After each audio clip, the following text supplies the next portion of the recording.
One woman's quest to find answers sparked a story that's going to change the lives of millions. I didn't have the self-worth to get out of the abusive situation for myself.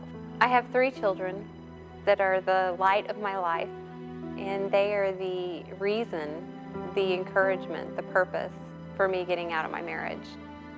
Holly Walker finds herself in a devastating situation. He picked me up by my neck, threw me on the hood of my car in front of our youngest daughter, beat my head into the hood of my car, and choked me until I could hardly breathe. Betrayed by the people who were supposed to love her, struggling just to get back on her feet, having to fight a court battle to get custody of her 3 young children. During this process, there were days that were extremely hard, that I really second-guessed and questioned, what have I done? And I decided that I was going to turn my life around. She got the idea of looking for a life coach, and she found a lady on the west coast of the United States, Kimberly Truitt. Kimberly told her she could build the life she really wanted, and she began to coach her. Holly's life began to change. I reached a point in time in my life where I decided that I was letting other people determine my happiness. And I realized that my purpose in life is to help people who are just like me. Holly and I became good friends, and today she's a leader in the professional and personal development industry. This film, Beyond the Secret, is an expression of Holly's dream, one way of helping you and the millions of people that will be watching it.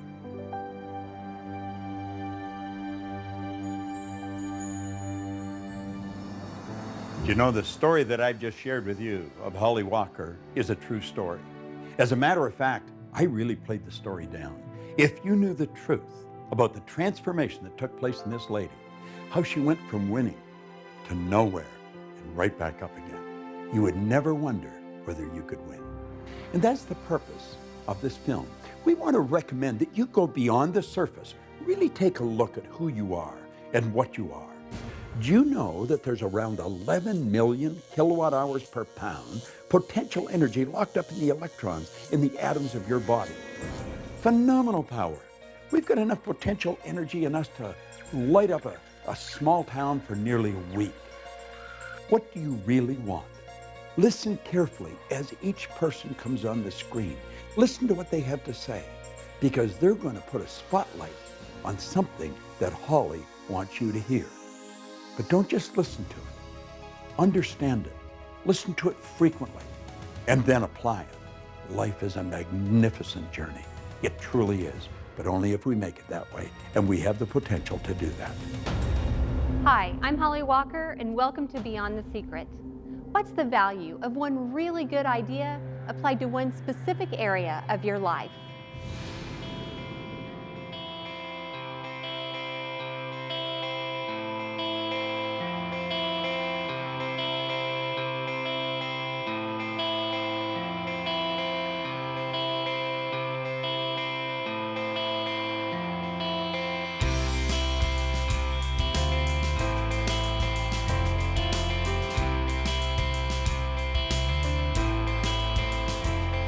If you consider that every building in every city across our world has its ancestry in human thought, leading scientists and specific principles from the field of quantum mechanics are confirming what spiritual teachers have been telling us for centuries. This isn't just wishful thinking. It is a practical application for success in life. And the key that unlocks it is human intention.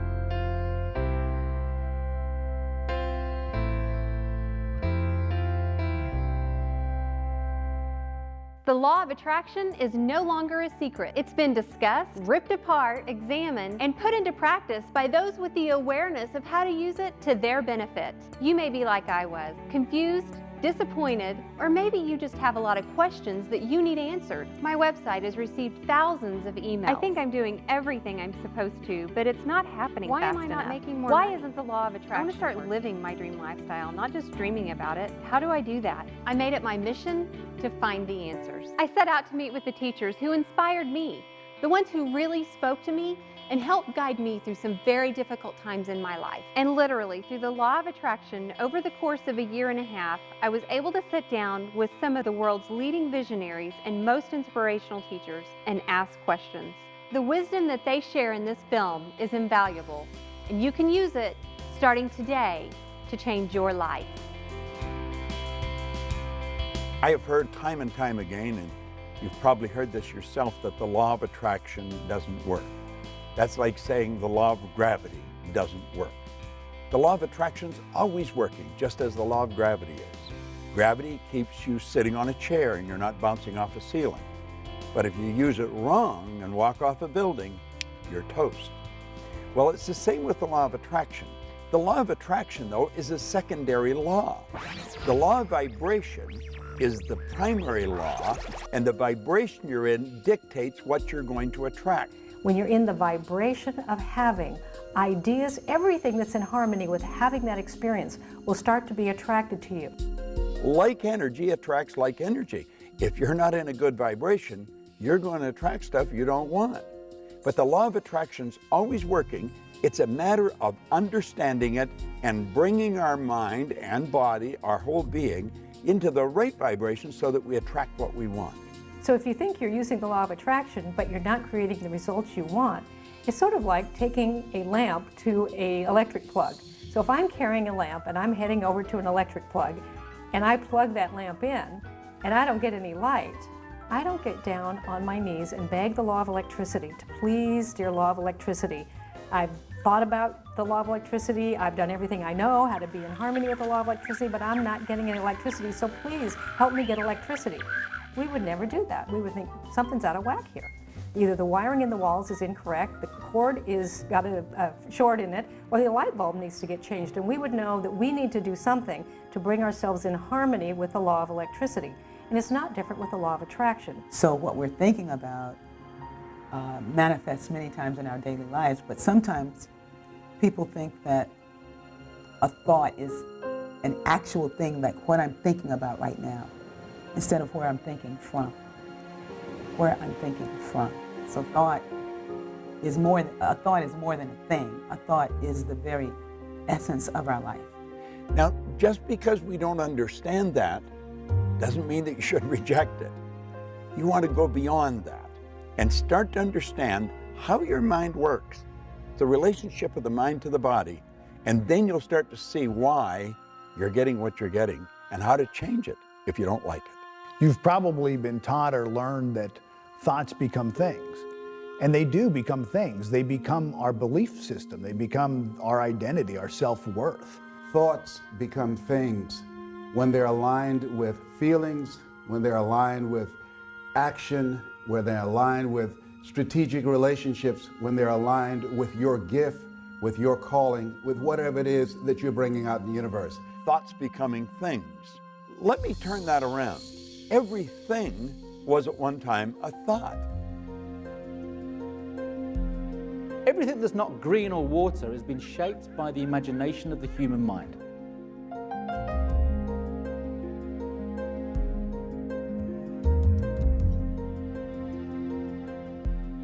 Everything you look at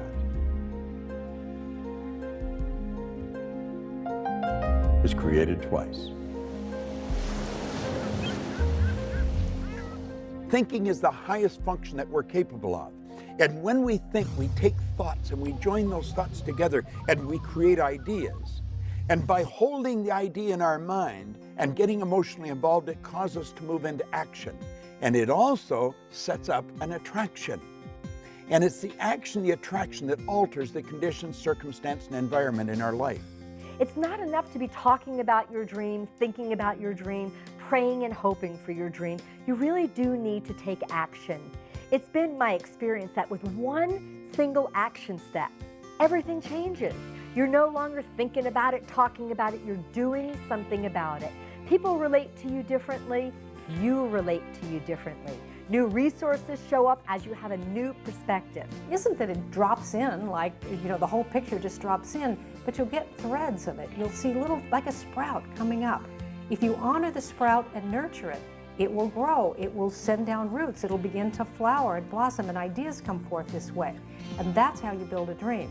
You get a very clear idea, you nurture that dream. The law of gestation is important as it helps you grow that dream, but you have to take steps every single day. Take action. Create what I call a wow within 1 week. What's the step that you're going to take to demonstrate you're more committed to your dream than to any doubt, fear, or reality that might get in your way? It's in acting on your dream that it truly becomes real. A baby step in the direction of your dream, in the direction of what you want to create. The law of the universe will work just fine. It's about us learning how it works, getting in coherence with that, and practicing that on a daily basis. So baby steps are a great way to take your steps forward. Baby steps will take you all the way up Mount Everest, by the way, if you just keep taking them. And oftentimes, the change takes place first inside before it's expressed outside. If you're taking action and you don't see the result, be aware that it's coming. And in fact, if you do build your awareness around and start looking for little examples, little results that actually are coming your way, I think you'll find that they're already there. What I've realized is when I was relying on just blind faith, whenever I would meet with this condition or circumstance that I didn't know how to go through, oftentimes I stepped backwards into safety. It's really faith based on understanding how we operate that allows us to move confidently through that terror barrier and into that area of unknown outside of our comfort zone. It takes 5 years to become a plumber. It takes 5 years to become a mechanic. I'm not quite sure how long it takes to become a medical doctor, but I would imagine a few more than that. Well, we can't watch a 70-minute DVD and like that understand what makes life tick. We've got to make a decision that we're going to study something about ourselves. It takes a different kind of process to grow the bamboo tree. You plant the seed and you water and you cultivate the soil for 5 years. At the end of 5 years, the bamboo tree that does not break through the ground in those 5 years, in 6 weeks it grows over 90 feet tall. Now the question is, did it grow 90 feet tall in 6 weeks or in 5 years? And I say in 5 years, because had at any point in time you stop watering it, at any point in time you stop cultivating the soil, the bamboo tree would die in the ground. A lot of people, because they're impatient and they want things right now, they allow their dreams to die in rejection. They allow their dreams to die in bankruptcy. They allow their dreams to die in negative conversations. They allow their dreams to die in excuses. They allow their dreams to die inside of them because they're not patient. They don't trust. They don't believe. Belief and trust gives you patience. When we're born, we are programmed to move along a certain track. That's called genetic conditioning. It's part of a paradigm, part of a control mechanism in our mind. And then we're programmed environmentally. Thoughts that you hold and the thoughts that you choose start to create your beliefs. They create your paradigms. They create the filters through which you see your world. Those beliefs are really what determine the actions that you're willing or not willing to take. And I don't think it takes any genius to tell you that the actions that you take in life are those things that are most responsible for the results that you're getting. I think the first thing you have to do is you've got to decide exactly what you want and then write it out in a vision form.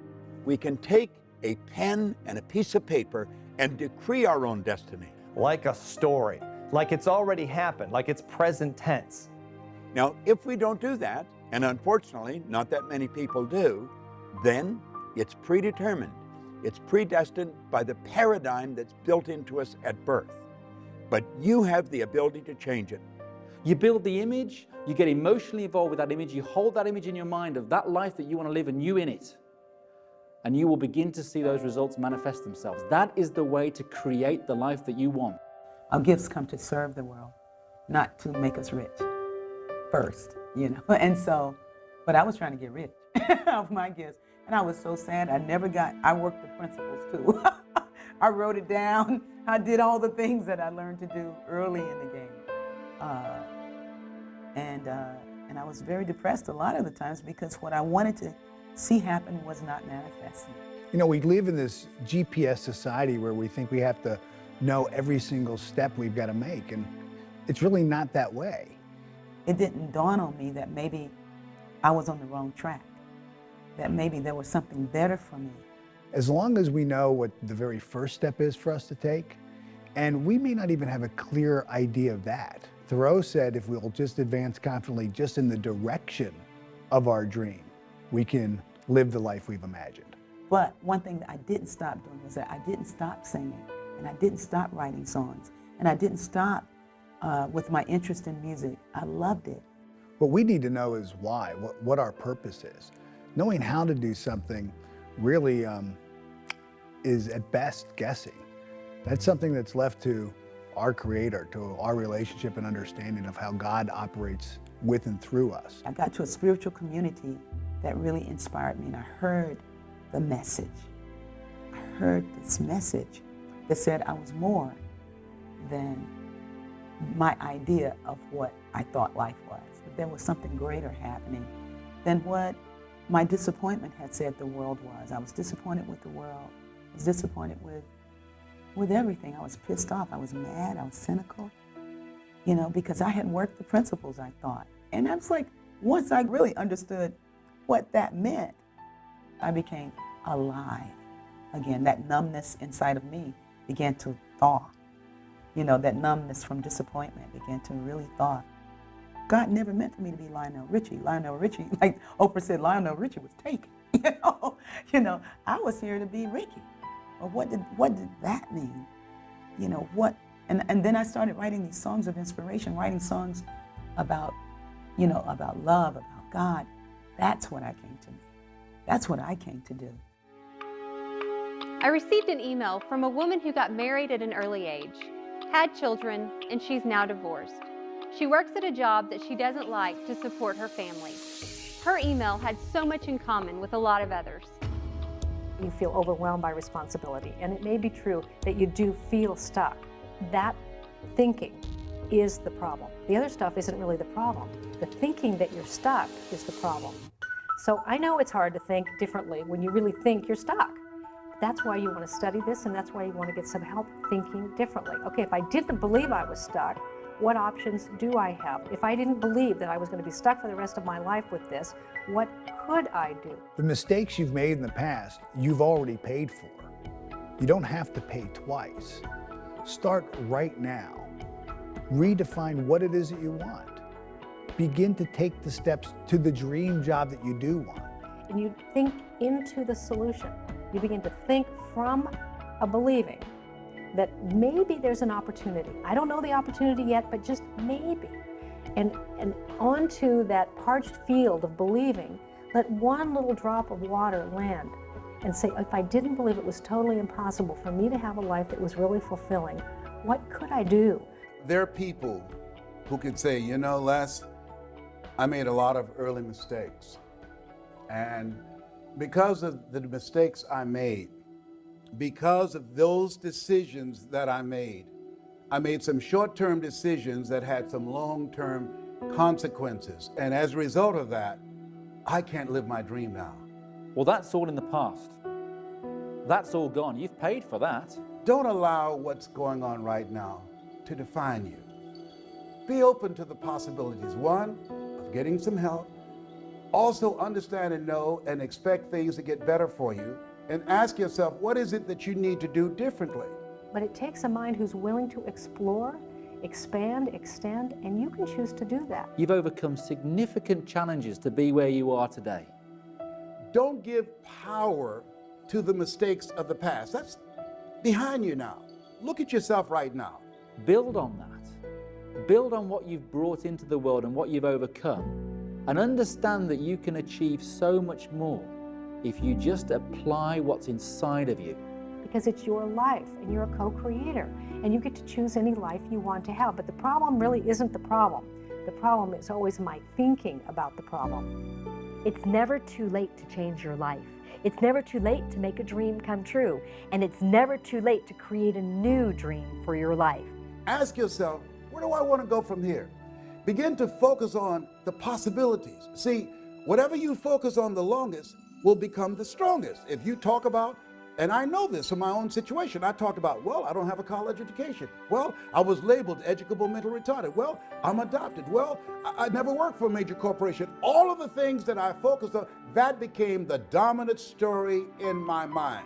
When I began to flip that script and I became convinced in my spirit that what I had is enough. What you have is enough. Where you are right now, that's enough. That's all you need. If you have the faith of a mustard seed, if you hold a mustard seed in your hand, you can't see it.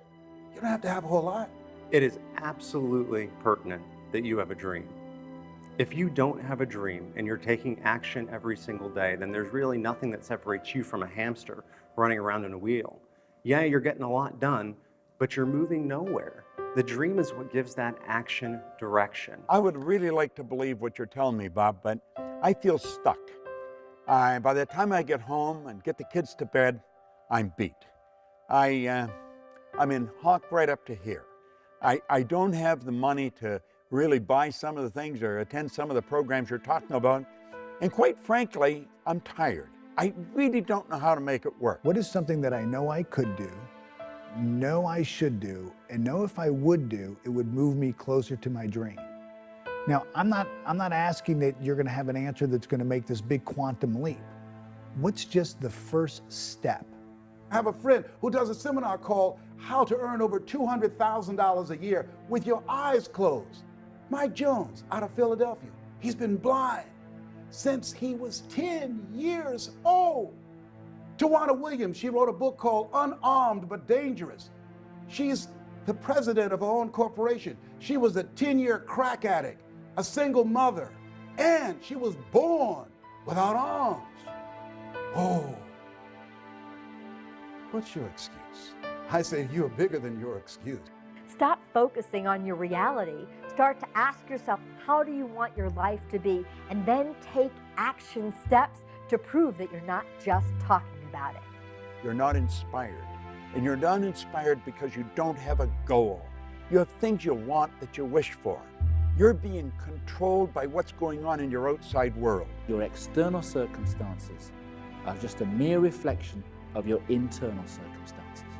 I've gone into prisons. I've seen people that were stuck beyond what you could believe, and I've watched them change. There is a way, but you've got to have a reason, and it's got to be a good one. It's got to be something you want. And not all dreams need to be Mother Teresa dreams. We're lucky that there are people in the world that do want to make the world a better place. But your dream of spending more quality time with your family, your dream of being paid well for doing something you really love, your dream of being healthy and physically fit, these are really important dreams as well. Looking at the world as unlimited in possibility, looking at your life as an unlimited set of possibilities, and waking up every day in a state of gratitude.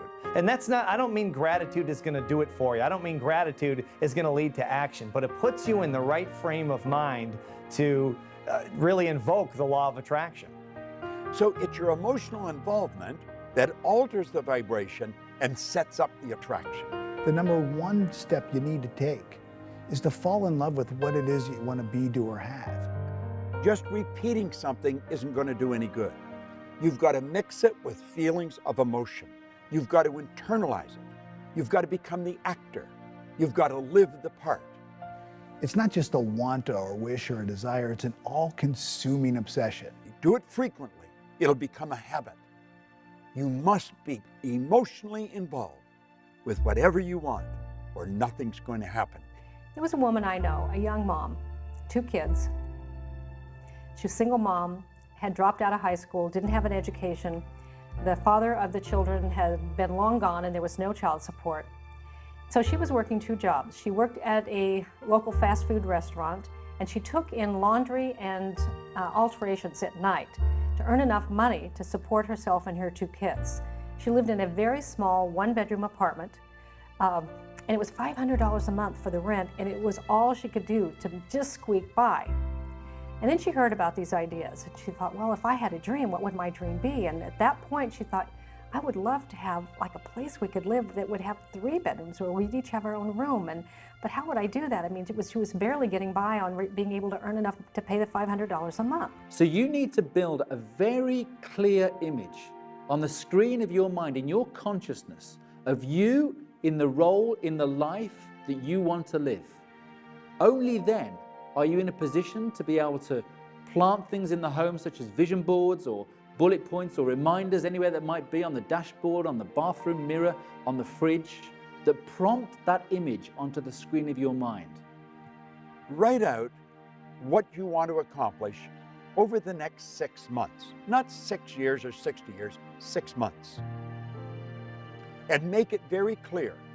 And what you write, if I read it, I want to be able to see the same picture that you see.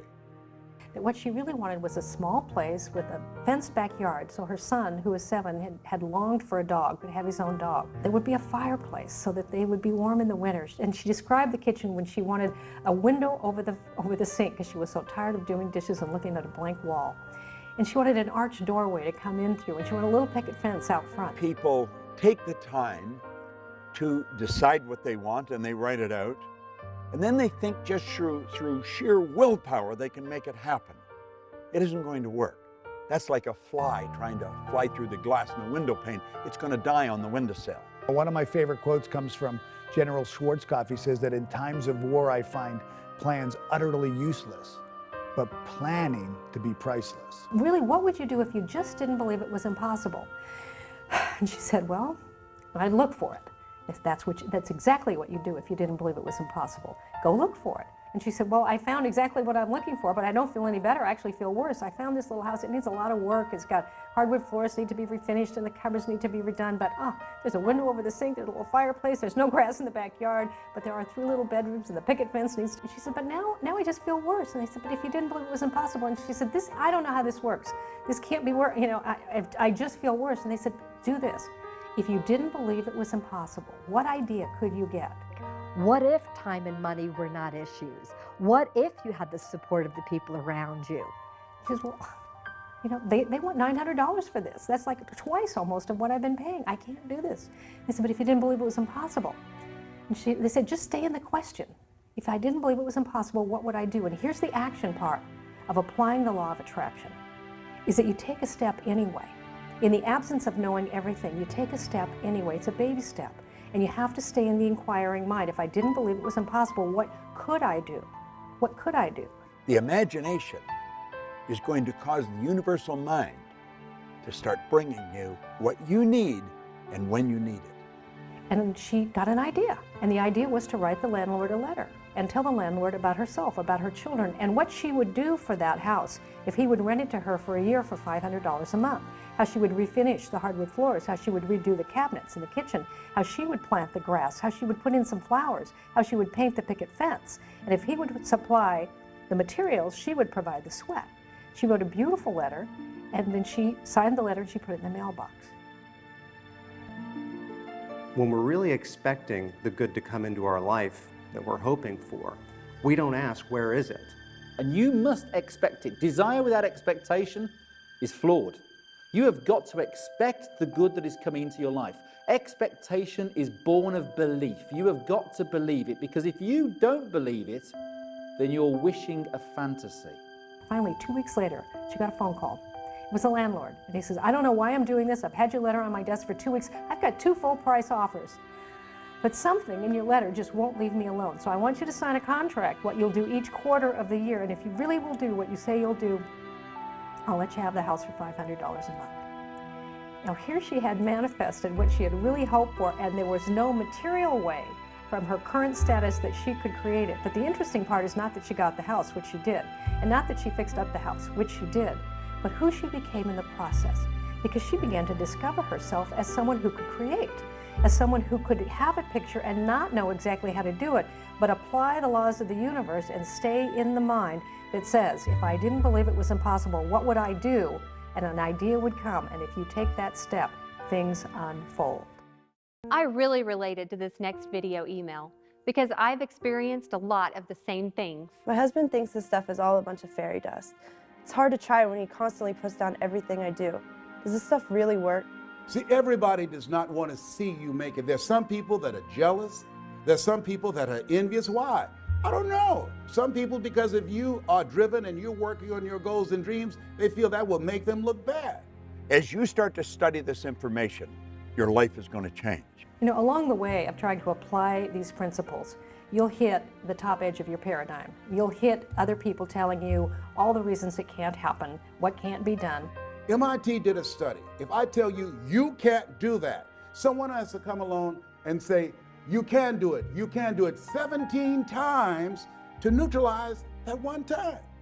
And it's very important to be absolutely fueled by your vision. For some people, the word dream is even just too out there. Let him know a dream is simply something that you want, or better yet, learn to speak the language that he understands. When a plane's taking off, it's got to go against the wind, it doesn't go with it. And you're going to run into a lot of resistance. If you're not getting a lot of resistance, you're probably not going anywhere. You're going in the wrong direction. Don't resist the resistance, though. There's a law of non-resistance. Just let it go, because whatever you resist persists. When someone is not latching on to another person's dream, I really believe it comes from fear. In other words, their consciousness is rooted in fear, and this is basically, in a nutshell, a frightened person. And they get uncomfortable with it. Now, I'm not just talking about maybe your boss or your colleagues at work that are telling you not to go and do this thing that you desire doing.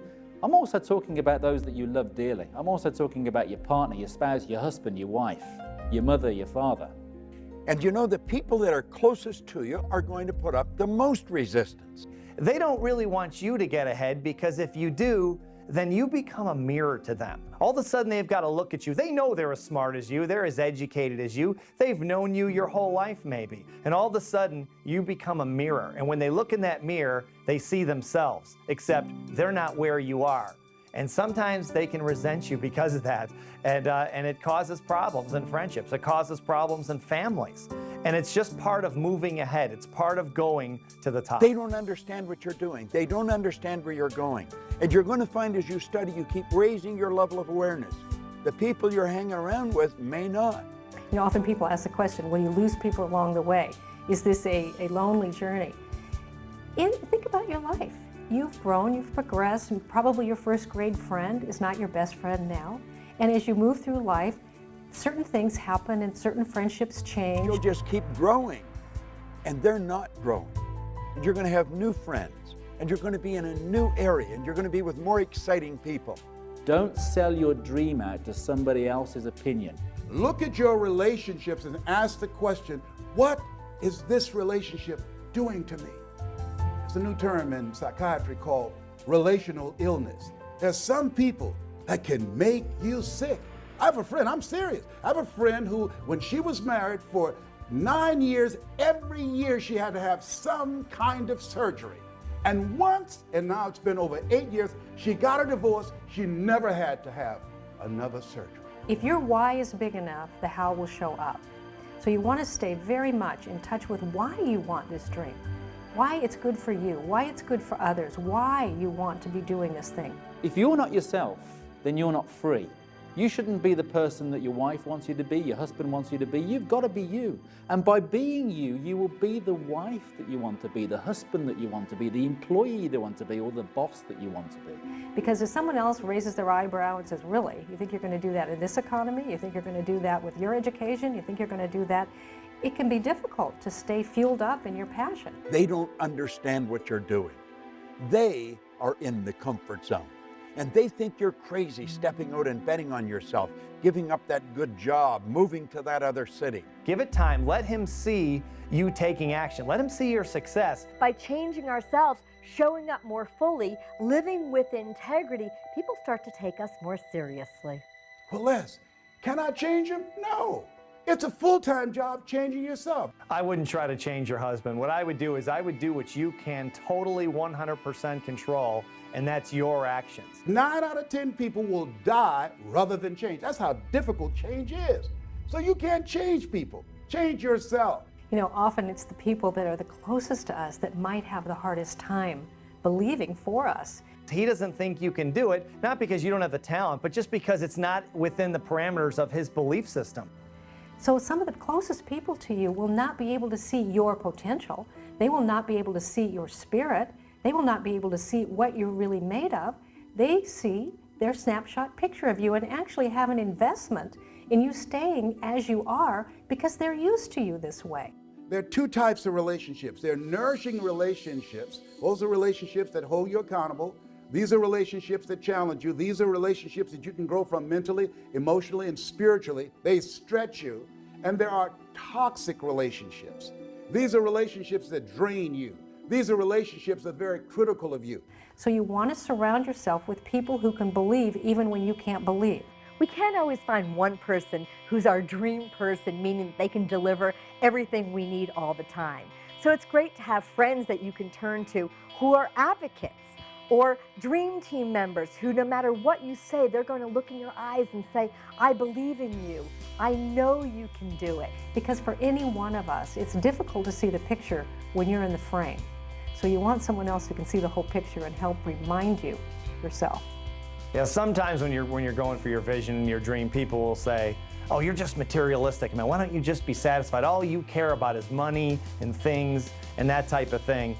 You're going to hear that. There's no question about it. At some point, you're going to hear that. Get rid of the small talk. Get into some big talk. Stretch your mind.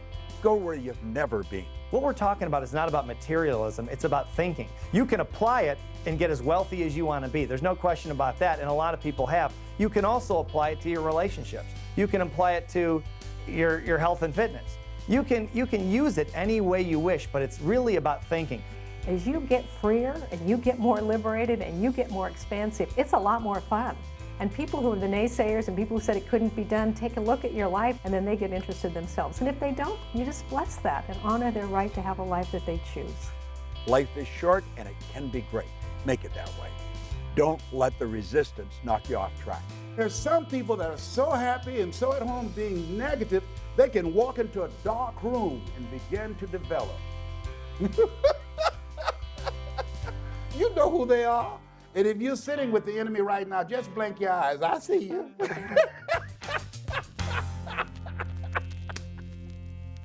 This video email is from Laura, and she is like so many of us. She doesn't like change. I hate change. I'm not happy with my life, but making huge changes seems way out there, and I don't want to end up being laughed at if I fail.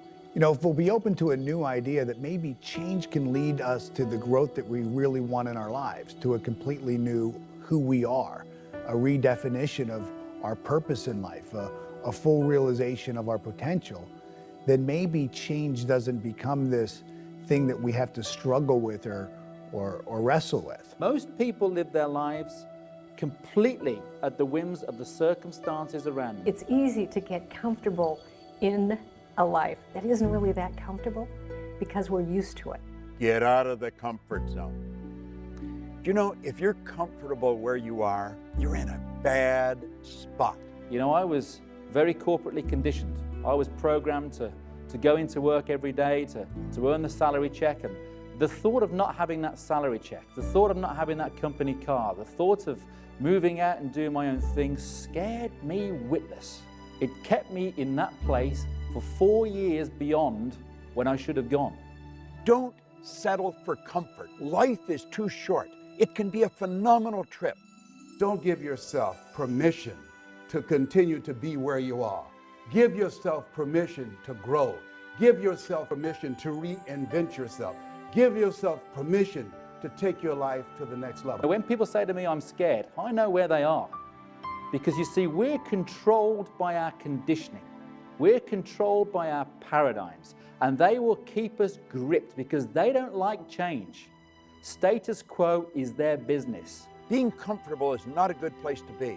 And unfortunately, most of us were encouraged to get there. Just get enough money to pay your bills and everything's going to be great. People who live lives of greatness are willing to be uncomfortable in the interest of growth.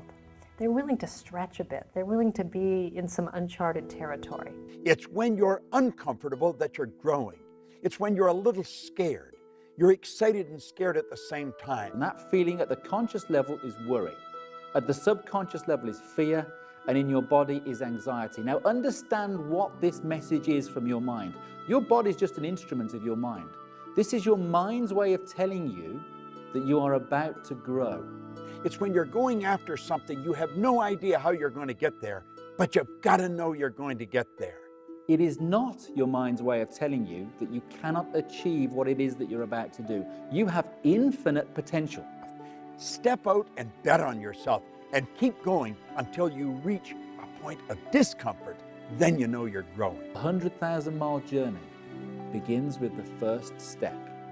You take that one step, you'll find that the next step will become clear to you. And then the next step. And before you know it, things will have changed like that. Now, if that's not something that you like or want to do, then you get to have the life you want. And you can stay stuck as long as you want. It's your life. But ultimately, if you notice, you might get really tired of feeling hemmed in, closed down, shut in to a life that is very repetitive. Some people live 90 years, some people live 1 year 90 times. The beautiful thing about being who we are is we have the ability to make choices. J. Martin Coe, in a little book called Your Greatest Power, said that is your greatest power. It's the power to choose. Every day I wake up, I make up my mind, today's going to be a great day. And you know something? It is. If you learned to walk, you had some disappointment. You saw a toy across the room, you wanted to go get it. You stood up and you fell down, and you stood up and you fell down, and you stood up and you fell down, and you never once, when you fell down, went, that's it, I'm just not meant to be a walker. No baby does that. But as adults, we get older and we start thinking we're smarter than that. So we fall down in love and go, that's it, I guess I'm not meant to have love. I don't want to be disappointed and hurt again. We fall down in money. We say, oh, I guess it's not for me to have abundance. It's not about that. It's about a willingness to have some stretch goals. And you are going to fall down and you are going to have some disappointment. But it's okay if along the way, what you're recognizing is you're part of something that is much bigger than a little bit of disappointment or having your dream come true exactly when you thought it should. You're living a life. If you look at the most successful people that have ever lived, the ones alive today or the ones in the past, failure was a part of their journey. And you're living in what Hildegard de Bingen in the 13th century called the best life there is. And she said each one of us must learn to live on the green growing edges of our own becoming. You're here to do what you love to do. And then it's more than just following your bliss. It's really, really doing the thing that you love to do and learning how to do that well, not to think that, well, just because I can sing, I love to sing, well, let me go get a record deal. Let me go get a contract. Let me use the laws to manifest this. And it's like, well, no, let's learn to sing. And that's where aliveness is. So you get to choose how much life you're willing to live. We're here to serve our gifts to the world. That's why we got them. That's why we got the things that we love to do. I mean, it's an indication of what it is you came to do. In your day-to-day activities, what really has meaning for you? And that'll be 75% of your purpose, of what you're passionate about. The other 25% can be calibrated by those around you that know you well. Ask them what it is that you're good at. Ask them what it is that they love about you, what you do at your best. Correlating both of those will be your purpose. I've always loved music. And so my vocation revolves around music. It always has. I mean, I've always loved doing that. And I've met so many people who just really didn't know. They don't know what they came to do. I'm thinking like, well, you just came to express your creativity. Now, what is it that you feel good about being creative? I mean, how do you like to express yourself? What is the way you like to do that? And somewhere along your line of interest lies the thing that you came to do. And then the people who would be served by what it is that you love to do. You watch most people, it looks like life was a practice run. They sort of tiptoeing through life, hoping they make it safely to death. But imagine, if you will, being on your deathbed and standing around your bed, the ghost of the dreams, the ideas, the abilities, the gifts given to you by life, and that you, for whatever reason, you never pursued those dreams. You never used those gifts. You never acted on those ideas. You never used those abilities. And there they are standing around your bed, looking at you with large, angry eyes, saying, we came to you, and only you could have given us life. And now we must die with you forever. When a person is numb, they're so cut off from their own happiness, from their interior happiness. It's very difficult to know who you are when you're in that place. And that's when you need a spiritual healing. That's when you need something to shift inside. That's when you need to be still so that you can discover what it is that wants to speak to you, that wants to speak through you. The wealthiest place on the planet is a cemetery. There you find potential never manifested. There you'll find books never written. There you'll find music never played. There you'll find ideas and businesses never given birth. It's your life, and you get to choose. But I'll tell you this, there is way more joy and way more fun and way more aliveness if you're willing even to explore a little bit. And you don't have to take giant steps of change. You can take baby steps of change. Just be willing to explore a little bit. And what will happen is your change muscles will start getting stronger. And you'll start to have a little more appreciation for the value of little changes because they produce great results over time. You're stronger than you can ever begin to imagine. You and everyone watching this can do it. You've got something special. You've got greatness in you. How about living your dream lifestyle instead of just dreaming about it? Let's throw this to America's Dream Coach, Marcia Weeder. The difference between a dream and a fantasy, like winning the lottery, is that in a dream you can design a strategy for getting there. A fantasy is wishing for something. So if you're not emotionally involved with an image or an outcome that you want, a result that you want in your life, then you're idly wishing. You've got a fantasy. A dream is something that you have that you are very emotionally involved with. Now, this is absolutely essential. In winning the lottery, short of buying a lot of tickets and doing a lot of hoping, there's nothing that you can do to make it happen. Get pictures of where you want to go, put it on a vision board, and inundate your consciousness with these images, because the brain works in images. And so you want to think about this all the time. Get those images in front of you all the time, and then start taking steps toward the manifestation of your vision. This is one of those great opportunities to get creative. This is one of those great opportunities to say, this is a dream that I have. I have absolutely no idea how I'm going to do it. All the conditions and circumstances around me right now stink. I don't know how to do it. In my experience interviewing world-class performers in all kinds of different fields, what I've found is they decide exactly what they want. They put a vision together and then they share that vision of where they want to go with as many people as possible who can help them. It's funny that the shortcut step is to share your dreams, but the truth of it is most of us don't want to. Let's face it, if I tell you my dream, you might laugh at me, or you might think my idea is crazy. Worst case, you might steal my idea. But the number one reason why I don't want to tell you my dream is because if I tell it to you, you might expect me to do something about it. If you desire an outcome, it has a massive impact on the likelihood of it happening. Where are you going to get the time, and where are you going to get the money? Get a support team to help you. A support team is really just a group of people that when you get down, when you get tired, when you get frustrated, they say, you can do it. I believe in you. Keep moving forward. You're on the right track. The number one way to experience greater ease and shortcuts on any dream is to share your dream with other people. You find people who have done what you want to do, and then you enlist them on your mentor team. You call them up, you find them, you use your contacts to get to them, you do whatever it takes to get to them, and then you ask for their help. And the crazy thing that I've found over the years is, as I've done this for many times, is no one's asking. No one's asking these people, and more often than not, at least in my experience, they're willing to help. I think we ought to have a close group of associates that we can brainstorm with, we can mastermind with, and of like mind. And we know that they would do anything for us, and we'll do anything for them. The only reason that you're listening right now, feel me in your heart, because there's something in you that's demanding that you come up higher. And you've got to answer the call. But what if I fail? But what if everyone's right? But what if it really is a bad idea? But what if I don't have what it takes?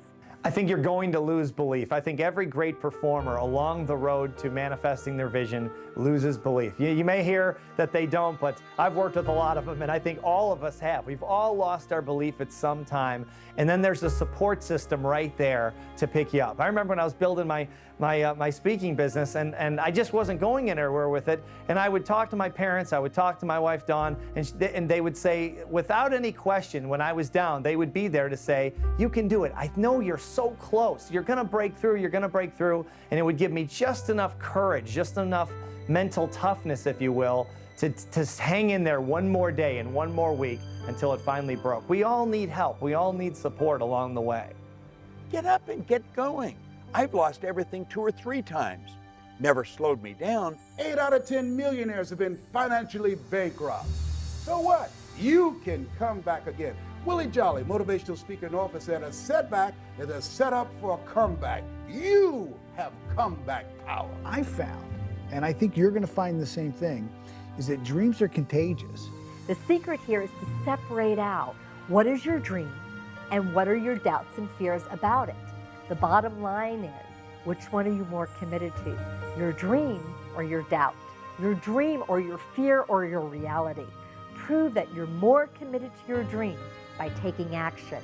To become that person that you know in your heart of hearts that you have it within you. In the current economy, businesses are facing tough times. I've talked to business owners and individuals with small companies, and basically they all have the same question. My business is hurting. We're making cuts, laying people off. I feel like I've done about everything I can do. I know that, sometimes in a tough economy, you make decisions that end up being more courageous than others, and maybe I should be more aggressive. I really am just looking for some direction.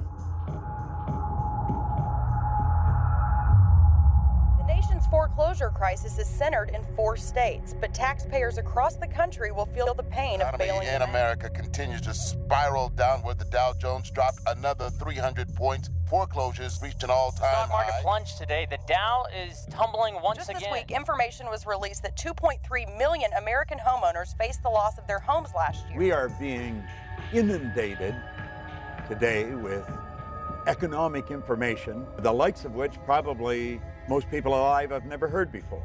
You have been given the God-given ability to create your own economy.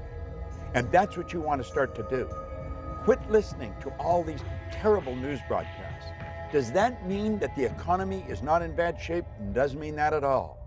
But if you study history, it's when things are at their worst that they're actually at their best. That is one of the laws of the universe. It's called the law of polarity. You've got to train yourself to look for the good in it. Go back and study during the Great Depression of the 30s. Do you know there were people earning millions of dollars, businesses being built? Not everybody went out of business. Some people went into business. This is a phenomenal time. There's great problems. There's great solutions in every one. Study it. Bring your mind to bear on the good side of what you see. I think what you can do right now is be open-minded to a new idea. Understanding that the way that you've always done business may not be the way that you're always going to continue to do business.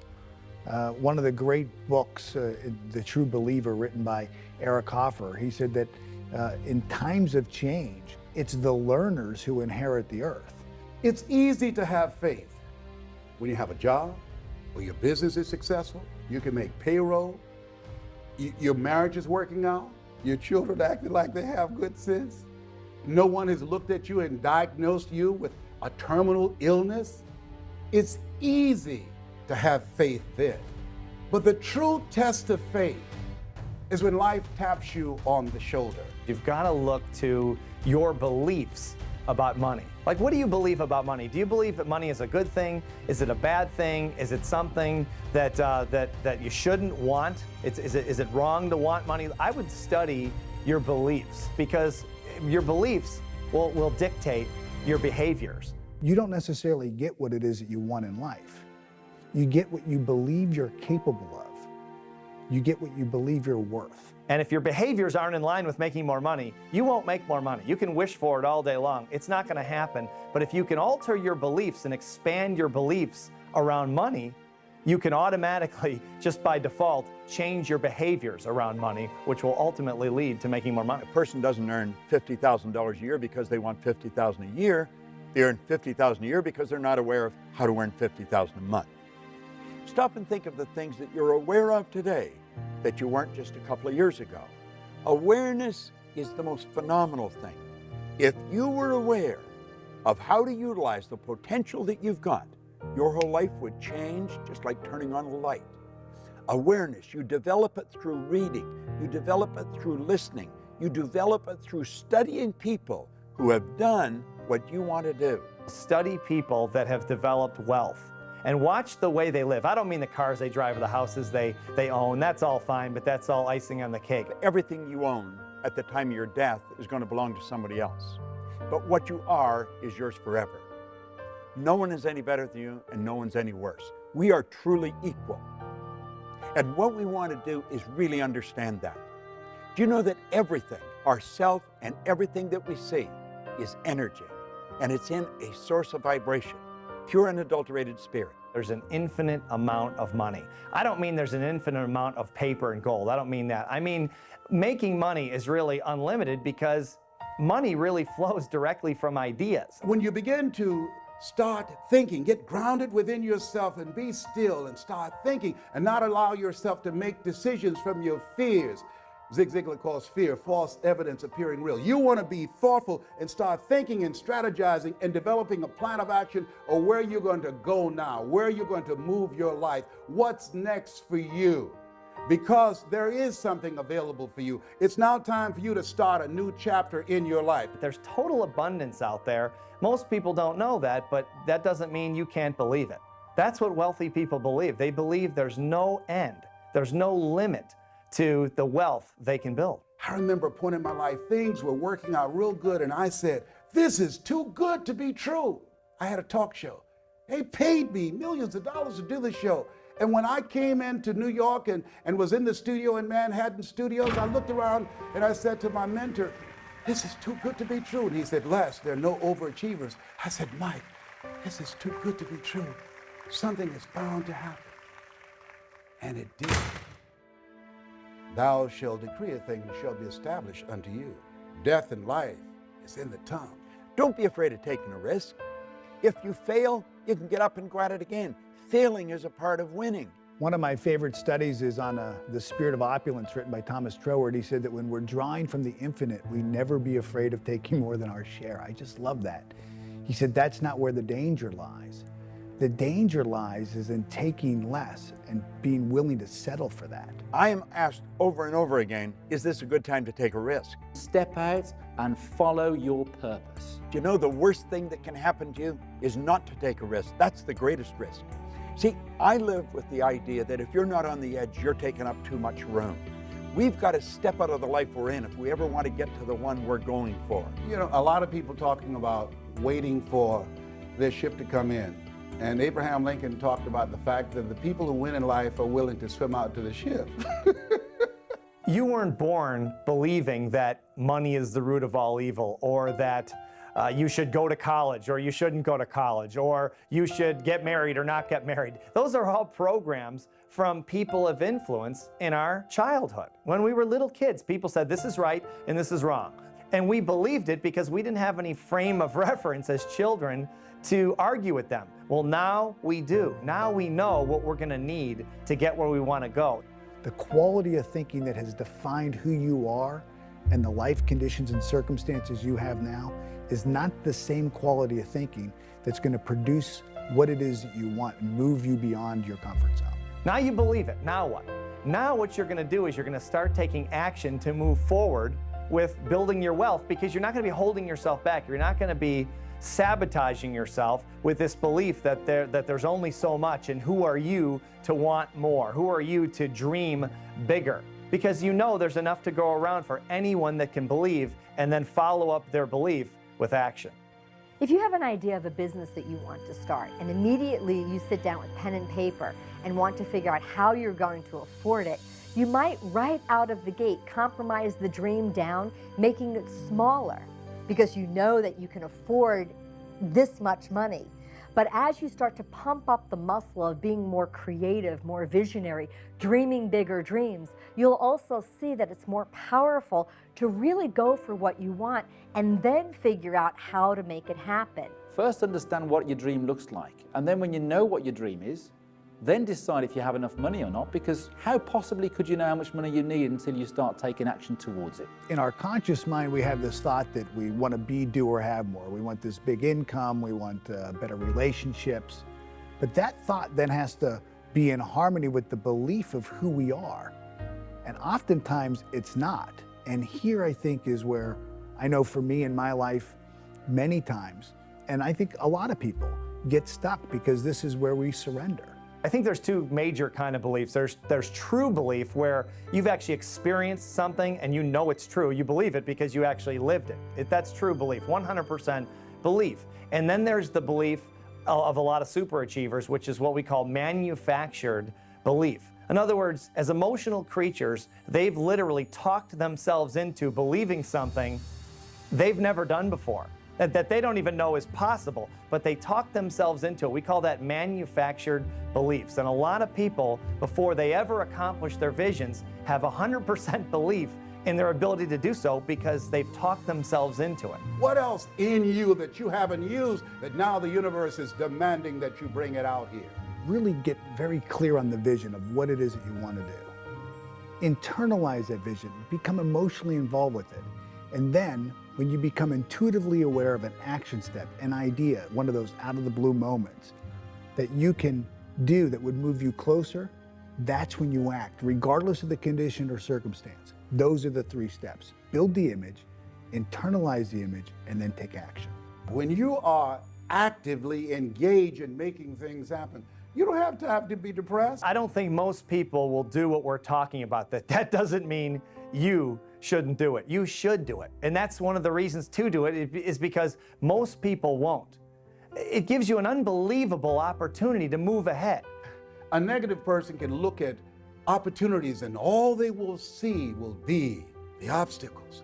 But a positive person, a person who has an optimistic view of life, they can look at the obstacles and all they will see will be the opportunities. And everyone could do it, but chances are they won't because of all that lack and limitation programming. Years, and if someone is 30 years old, chances are they have 30 years of lack and limitation programming. That's a lot to overcome.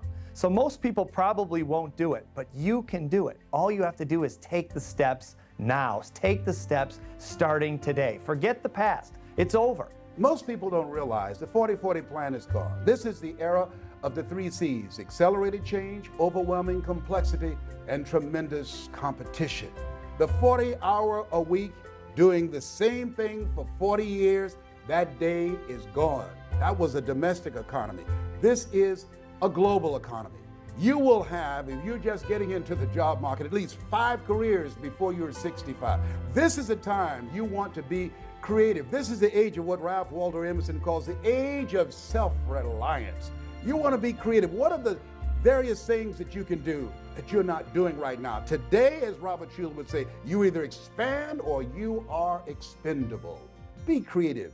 Start thinking, what is it I can use my talents and abilities for? I think if you'll start to focus on how you can rather than why you can't, you're going to find that not only is your business going to grow, but the people in your business are going to grow. Your success or failure in life is directly related to the quality and the quantity of the service that you provide. And as you're looking at yourself, whatever area you decide to get into, just make up your mind. You're going to be creative and relentless and disciplined and innovative, and that you're going to provide more service than you get paid for. You and hundreds of thousands of other people find themselves in a very similar position. One thing we do know is that change is inevitable. The way that we've always done things isn't always going to work in the future. What are your assets? What are your gifts? What are your talents? What are the things that you can do right now where you are with what you have? Chances are the conditions and circumstances for you right now are not conducive to you making this big change in your life. You have to find the yes people in your life. You have to find the yes conditions. You have to find the yes circumstances. You want to be connected with like-minded and like-hearted people, people who you trust and believe in, people who are moving in the direction of their dreams, people that can inspire you and that you can inspire them, people who can help you to open some doors that you don't see right now, people that can help you go to the next level. You want to be connected with people that are on the way rather than in the way.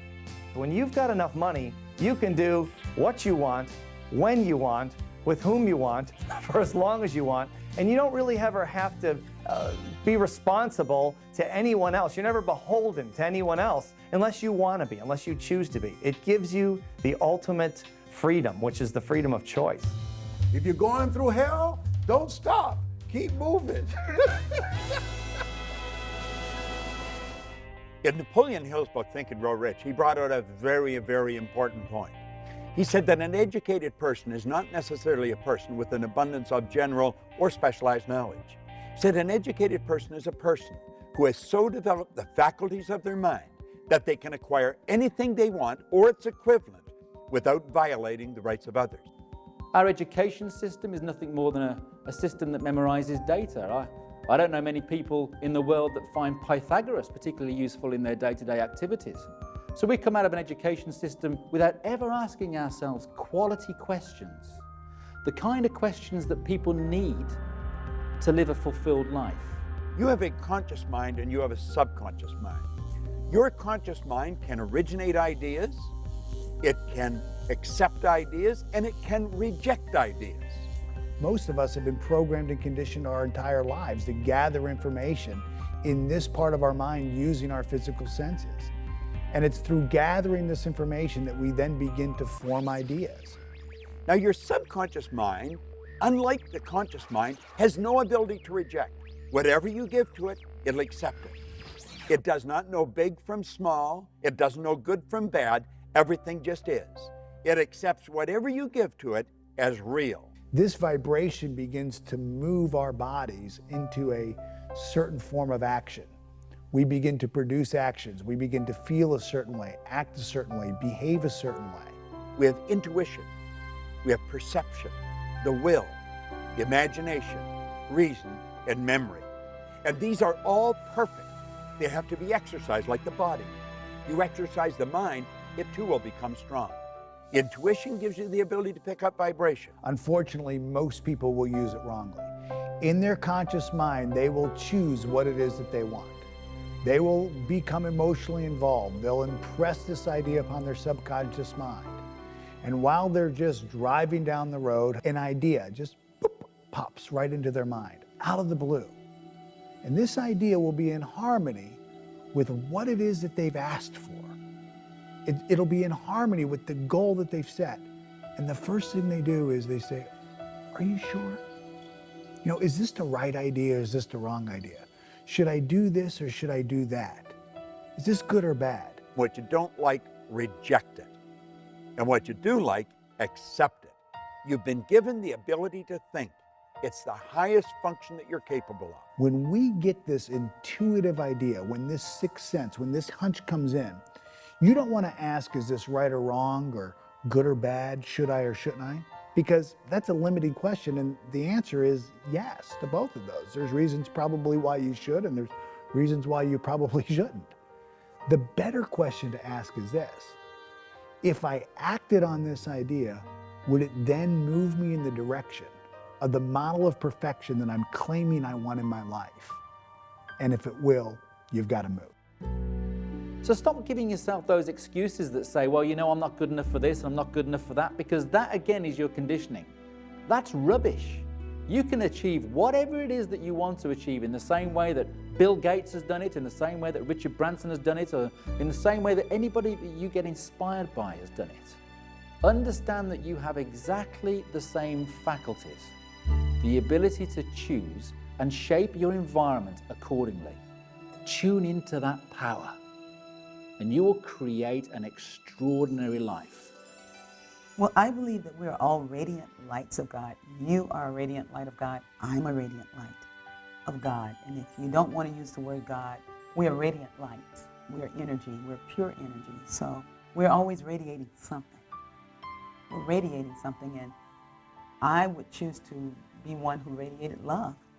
And I feel like when I'm radiating that, the universe corresponds to its own nature. So I'm radiating this beautiful essence that is love, and I find love.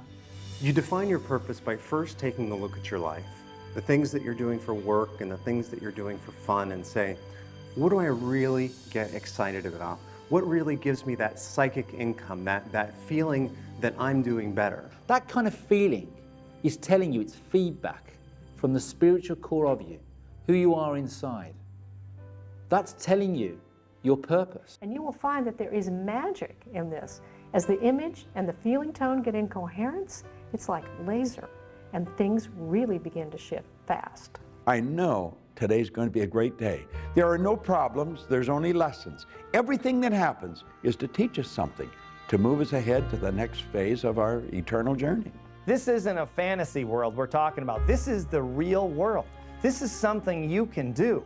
People with less talent, less intelligence, less education have done this.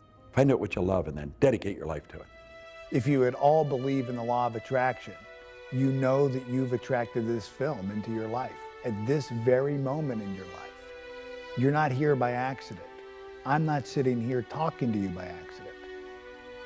I encourage you now to live your life, to live into your full potential, to recognize the greatness within you, and to begin to express it. The world is waiting for you. You have something special. You've got greatness within you. Answer the call. It's time.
Watch footage not seen in Beyond the Secret and exclusive interviews with the stars. Sign up for free weekly 60-second videos from Holly and the team sent straight to your inbox. And we want to hear your story for consideration in Holly's new TV series. Click it on lifesuccesstv.com.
Bob, so many people are on their way to achieving success, and they get this attitude from the people around them of, well, who do you think you are anyway?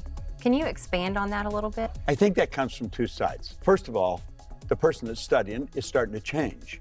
And sometimes, though, they get so enthusiastic about it, they want to cram it down everybody else's throat at the same time. And that moves them further away. But it's a natural thing that they're going to get resistance because the other people don't understand where they're coming from. And let's face it, I mean, you're right out of the box when you start to study this. It isn't the mainstream. You're doing things that's totally different. It's not taught in school. A very small percentage really understand and live with this. So they're going to get a lot of flack. They have to understand that and understand that people don't know what they're saying and just let it go. If something's going wrong, it has a tendency to hold your conscious attention. Emerson said the only thing that can grow is the thing you give energy to. What we've got to do is stop ourselves just flat and say, wait a minute, I don't like that. What would be the opposite to that?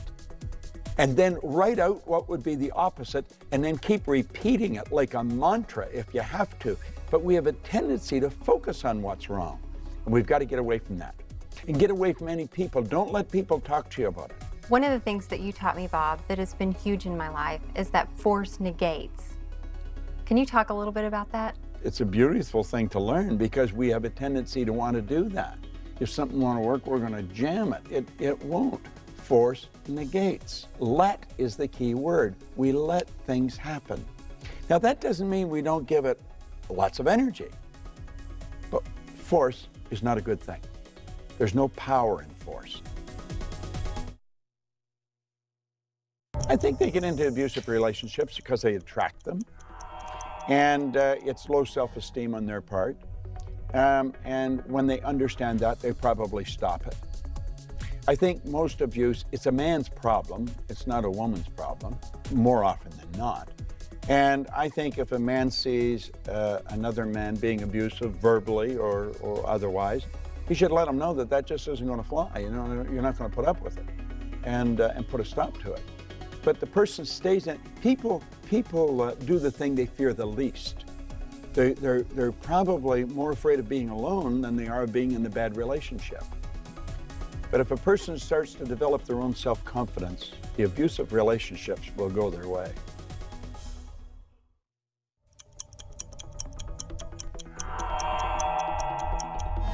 How does someone make more money, Bob? If people want to earn a lot of money, they've got to understand they have to have multiple sources of income. You cannot have one source of income and become extremely wealthy. Or if you do, I don't know what it is. But with multiple sources of income, anyone can become wealthy. So it's worth studying, and it's something we should understand. Now, when we talk about multiple sources of income, we're not talking about multiple jobs. That's what I thought it meant first, and I had 5 jobs passed out in the street. No. A source of income is where you provide service and you receive a reward. Working happens to be the worst way to earn money. We shouldn't work for money. We should be working for satisfaction, something that's meaningful. You provide service to earn money. And of course, if you want to really learn how to do it, study it and it'll happen. Find somebody that's doing it. I'm doing it. I help people study it. You can do what the most successful people do in terms of financial success, and they look at the profit centers. They look at what makes the most money in the shortest amount of time. I mean, I'll give you an example. One of the best pieces of advice I ever got was from a gentleman that owns a $300 million real estate empire. And he said to me, I said, how do you run such a big company? Because I've just never had that many employees but I've never had that kind of success either. How do you do that? And he said, it's real simple, Steve. I come into the office every day and I ask myself one question. What makes me money the fastest? And then I do that. And then the second question is, what makes me money the second fastest? And then I do that thing. And then third and fourth and fifth and so on. And he says, and that's how I built the $300 million company from scratch. He said, most of my competitors are focused on all these peripheral things that really don't add to the bottom line. He says, I don't do that. I focus on the profit. In that weight loss model, we're in problem-solving mode. There's something we want to get rid of. And as soon as, I might diet and exercise, and then as soon as the scale shows that I've lost a couple of pounds, I'm back on the brownies.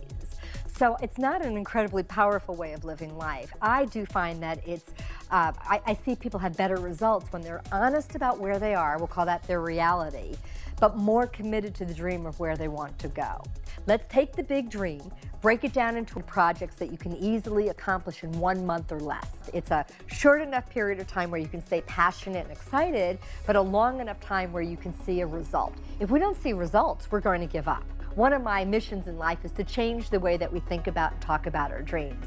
So instead of it being, gee, maybe someday, it's like, this is what I want and this is what I'm going to do to prove to myself and the world around me that I'm serious about it. I almost don't care what it is that you're doing, as long as you're doing something every day to make the dream happen.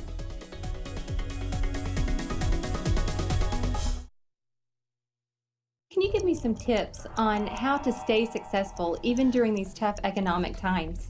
Especially in tough times, one of the keys to staying mentally tough is staying around people. Getting around people and maintaining friendships and business contacts of people who are more mentally tough than you are. And then just exposing your consciousness to that type of thinking. Most people aren't that mentally tough, so if you've got contacts, if you have associates, if you have friends, business partners who are mentally tough, and you get around that on a day-to-day basis, you'll see that there's very little attention paid to details that don't add to the bottom line. And so you try not to get distracted with things on the outside. A lot of people are distracted by things that people say, the economy, the stock market, all the different things going on around them. But the mentally tough stay focused. They keep their concentration right on exactly what it's going to take to get to the next level. And they don't let outside circumstances really impact their thinking.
There's nothing like this in the market. There's nothing as powerful as this. We break the personality down. We show them how the mind functions. We show them the relationship of the mind to the results. There isn't another program in the market like this. This is powerful information. This program goes right to the primary cause of results. And in a market like this, we've got to get the people to pull together and bring the potential to the surface and increase productivity and lower costs. And that's exactly what this program will do. It teaches everyone who they are. And once they understand who they are as an individual, within a group, within a company, then they know how to bring more of themselves to the table and get the results they want. Changes their perception, changes their paradigm, changes the bottom line.